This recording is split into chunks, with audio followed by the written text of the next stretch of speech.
Nah, bagaimana cara kita jadi bos? Kalau supaya kita tidak menjadi bawahan orang, kita harus jadi bos, jadi orang jadi bawahan kita. Ya, kira-kira begitulah yang akan kita dengarkan dari kakak senior kita. Dia akan memperkenalkan diri. Kenapa saya bilang kalau kita tidak mau jadi bawahan orang, kita jadi bos, ya dia akan membuka wawasan kita, bagaimana cara kita berpikir, bagaimana cara pandang kita. Tapi selama ini kita keliru dengan pengalaman yang beliau alami. Dia boleh berbagi dengan kita, memberi motivasi untuk kita. Dia akan memperkenalkan diri terlebih dahulu. Saya persilakan.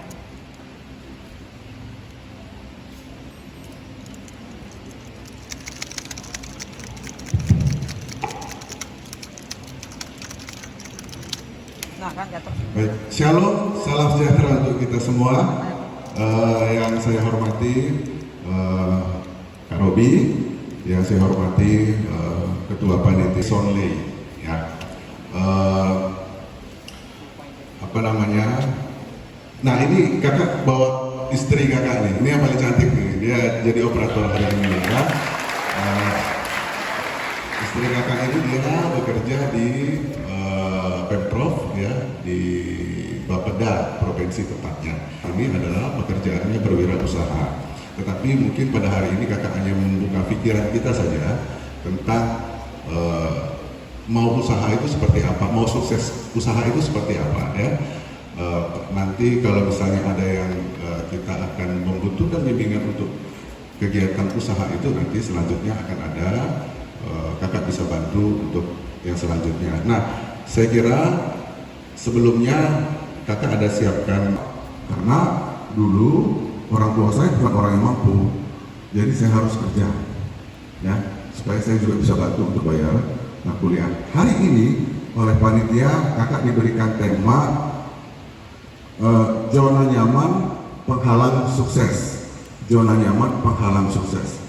Sebelum kakak melanjutkan, kakak mau tanya, apakah ada yang tahu apa yang disebut dengan zona nyaman? Siapa yang tahu zona nyaman? Sering kita dengar yang disebut dengan zona nyaman. Ada yang tahu? Ada yang tahu? Ya. Zona itu area ruang. Jadi zona nyaman itu adalah area atau ruang di mana sebenarnya kita cuma di situ-situ saja. Area yang membuat kita ya, tidak banyak tantangan, tidak banyak tekanan, rileks lah. Tadi saya minum kopi dengan Pak Simon, bilang Pak Simon agak manis ini kopinya, ya, agak manis. Mungkin ini kopi kapal api kan ya. Kalian tahu kopi kapal api iklannya apa? Terakhirnya di lagu jelas lebih enak, ya kan? Betul ya? Kopi kapal api, yaitu itu gambaran daripada zona nyaman seperti itu. Enak, nyaman gitu. Tantangannya kurang, tekanannya kurang. Nah, di sini disebut adalah penghalang sukses. Kenapa dia menghalangi sukses? Artinya zona nyaman sukses itu tidak berada di dalam zona nyaman. Sukses itu berarti ada di luar zona nyaman. Zona nyaman itu seperti apa sih? Beberapa tahun yang lalu kita belajarnya daring ya, secara online ya. Nah, kalau belajar secara online, ya kan, tugas yang diberikan itu kan dalam bentuk format WA dari guru dan seterusnya, ya. Berarti tidak tugas kita hari itu adalah mengerjakan tugas itu, kemudian mengirimnya kembali kepada guru kita. Senang kita waktu itu. Kenapa? Karena waktu itu rambut nggak boleh panjang, ya. Mungkin kita bisa bangun siang, karena nggak ada batasan untuk kita harus turun pagi ke sekolah, ya. Senang rasanya. Beda kalau kita di turun sekolah, kita harus dibatasi. Nah, ketika kamu dari tempat zona nyaman tadi, kamu harus turun ke sekolah 2 tahun kemudian, ya, 2 tahun kemudian rasanya kok berat betul ya. Ya. Artinya Anda sudah terjebak yang disebut dengan zona nyaman tadi. Kenapa? Karena zona nyaman itu dia akhirnya nanti akan melahirkan, kalau kita terbiasa dalam zona nyaman, itu akan melahirkan yang disebut dengan kita nggak yakin sama diri kita sendiri, kita tidak percaya diri, ya. Kita tidak mau ambil tantangan, kita tidak mau mencoba sesuatu yang baru, tidak percaya diri. Itu yang kalau kita terjebak dalam zona nyaman. Zona nyaman itu ada di banyak tempat, di banyak tempat. Kalau Anda misalnya pekerja, pegawai, mungkin ada yang sudah bekerja di sini, ada yang sudah bekerja, banyak rupanya sudah bekerja, ya. Nah, Anda sudah bekerja, apakah bisa dikatakan bahwa Anda ada di dalam zona nyaman atau tidak? Dulu, ya, saya waktu tahun umur saya 21 tahun, saya sebenarnya sudah punya karyawan, ya. Oleh itu sebenarnya baik tidak mau, lebih suka di tempat itu saja. Udahlah Pak, nggak apa-apa, cukup jabatan ini saja lah. Yang penting, ya, yang penting mengalir saja dia, karena istilahnya itu, nah, biar gaji kecil, yang penting mengalir setiap bulan. Dan kan ada juga jaminan pensiun. Nah, itu yang disebut dengan zona nyaman. Orang itu tidak mau mengambil tantangan baru, ya. Saya harus naik karir nih, saya harus buat apa yang harus saya siapkan. Itu kira-kira gambaran dari zona nyaman itu sendiri. Nah, persoalannya bahwa sukses yang dimaksud di sini itu berada di luar zona nyaman itu sendiri, ya. Jadi Anda harus keluar dari zona nyaman. Sukses itu apa? Ada yang tahu sukses? Ya. Karena pemahaman orang tentang sukses itu beda-beda. Ada yang bilang sukses itu kalau dia mencapai puncak jabatan tertentu, ya, jadi kepala daerah, atau mungkin jadi direktur perusahaan, ya. Ada yang katakan seperti itu. Mayoritas orang bilang sukses itu punya duit, punya harta. Betul ya? Wah, ini sudah jadi sukses nih. Gambaran kita pasti mikir orang kaya, gitu ya? Udah sukses nih, orang kaya. Nah, kebanyakan mayoritas pemikiran kita bahwa yang disebut dengan sukses itu adalah memiliki harta, memiliki kekayaan. Nah, kalau saya cerita, ada dulu namanya Aristotle Onassis, ya, dia pengusaha di Yunani. Sebelum dia meninggal, dia orang kaya, usaha kapal. Sebelum dia meninggal, dia bilang ternyata uang tidak ada artinya. Yang berarti itu adalah sukses. Lalu saya mau tanya, sukses itu apa gitu? Ya kan? Kalau uang tidak ada artinya. Ini kakak ada buat di sini tentang uang itu sendiri dalam 1 Timotius pasal 1 Timotius pasal 6 ayat 10a. Di situ disebutkan tentang karena akar segala kejahatan ialah cinta akan uang. Karena akar segala kejahatan ialah cinta akan uang. Saya pernah baca buku Mark Twain. Nah, dia ada bilang di situ bahwa kekurangan uang juga adalah akar dari segala kejahatan. Jadi yang mana yang benar? Kemudian di sana Timotius pasal 6 ayat 10b dikatakan bahwa sebab oleh memburu uanglah beberapa orang telah menyimpang dari iman dan menyiksa dirinya dengan berbagai-bagai luka. Yang salah itu bukan uangnya.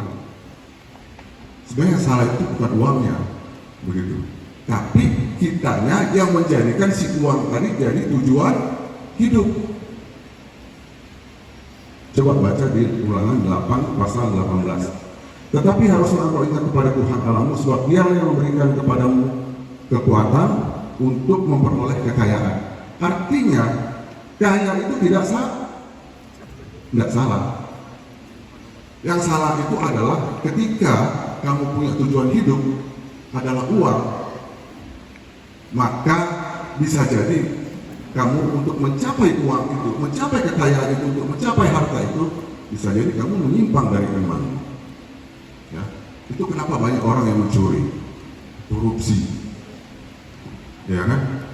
Ada yang mau cepat dapat uang, ya, pergi kemana? Pesugihan, tahu pesugihan? Tahu ya? Pergi ke dukun, mbah, minta uang, minta kaya, ya kan gitu. Banyak. Ada yang pernah pergi ke dukun? Kalau senyum-senyum ini saya curiga ini. Jangan pergi ke dukun ya, bahaya. Nah, ya. Jangan sama sekali Anda pergi. Saya akhirnya buka cabang di Malinau.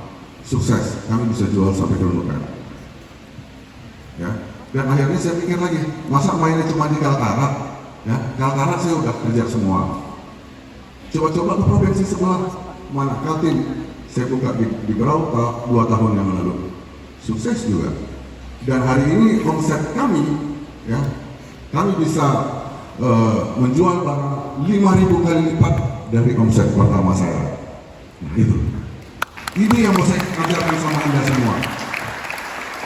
Saya mau kasih tahu caranya bagaimana. Tidak gampang. Ya. Saya dulu mulai saya berpikir akan seperti ini. Oke. Jadi sukses itu adalah sebenarnya suatu proses perjalanan. Bukan dia berhenti pada satu tujuan. Kalau saya bilang saya harus sukses, saya harus punya toko, saya harus punya mobil. Setelah saya capai, berhenti saya di situ. Ya, tidak ada target yang lain lagi. Jadi sukses itu bagi saya adalah proses, target demi target. Itu yang disebut. Jadi proses perjalanan mencapai tujuan itu sendiri. Sekarang bagaimana untuk sukses? Bagaimana langkah untuk menuju? Anda harus tahu apa tujuan hidupmu. Siapa yang mau sukses? Siapa mau sukses? Mau semua? Mau semua. Oke, kalau mau sukses satu sini. Ini yang paling cantik di sebelah kanan saya di sini. Siapa lagi mau sukses? Ayo. Tadi banyak angkat tangan. Waktu saya mau mulai tunjuk, mulai turun. Itu yang disebut dengan Anda masih di zona nyaman, tidak berani terima tantangan. Siapa mau sukses lagi? Oke. Oh, itu yang gantung ini. Ayo sini.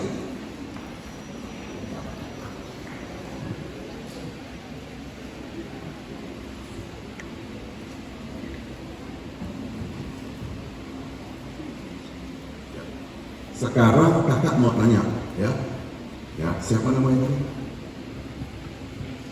Yulia. Siapa? Yulia. Yulia ya. Yulia. Kakak sekarang mau tanya sama Yulia. Mau sukses?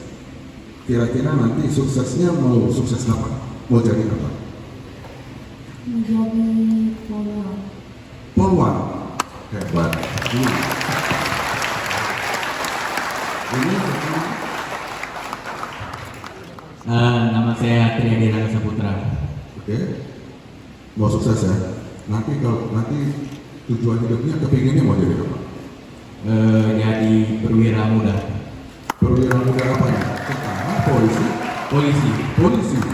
Sekarang untuk sampai ke sana mau jadi perwira muda, apa yang sudah disiapkan?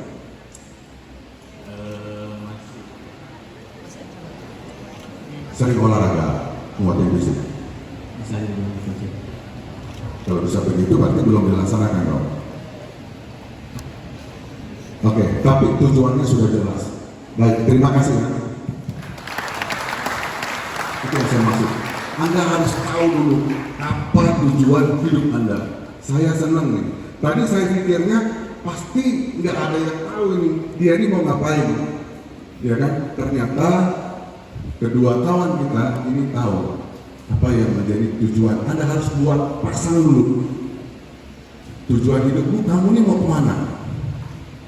Ya, ada satu kisah ya, namanya pelayaran tanpa tujuan. Ini ada cerita nih. Ya, ada iklan dari perusahaan kapal untuk membawa penumpang untuk berlayar. Ya, judulnya pelayaran tanpa tujuan. Penumpang naik ke kapal pesiar, dan kemudian kapal berangkat ke tengah laut. Tengah laut kiri kanan kan sudah kelihatan. Nah, selama di tengah laut itu penumpang itu senang-senang selama 4 hari. Bikin aktivitas apapun, ya, berenang di kolam, nonton pertunjukan, makan senang, ya. Anda tahu nggak? Padahal kapal itu nggak ke pulau tertentu, tujuan tertentu. Dia cuma muter-muter aja selama 4 hari di tengah laut, muter-muter aja. Hari keempat penumpang diturunkan di pelabuhan sampai selesai sudah. Penumpang berpikir bahwa dia sudah pergi jauh, berlayar cukup jauh. Padahal dia cuma di bawah kapal tengah laut muter-muter. Begitulah hidup kita kadang-kadang. Ya. Hidup kita itu muter-muter aja. Aktivitas kita itu aja. Akhirnya tua, kita baru sadar. Sebenarnya Anda tidak kemana-mana. Anda hanya berputar-putar saja dalam hidup Anda dengan rutinitas yang sama. Nah, itu yang saya sebut, kamu harus tahu tujuan hidupmu itu apa. Kalau kamu sudah tahu, kamu tahu. Oh, saya nanti mau ke Longbiak. Nah, saya mau nanti ke Longbiak. Longbiak ini bisa pakai jalur sungai, bisa pakai jalur darat.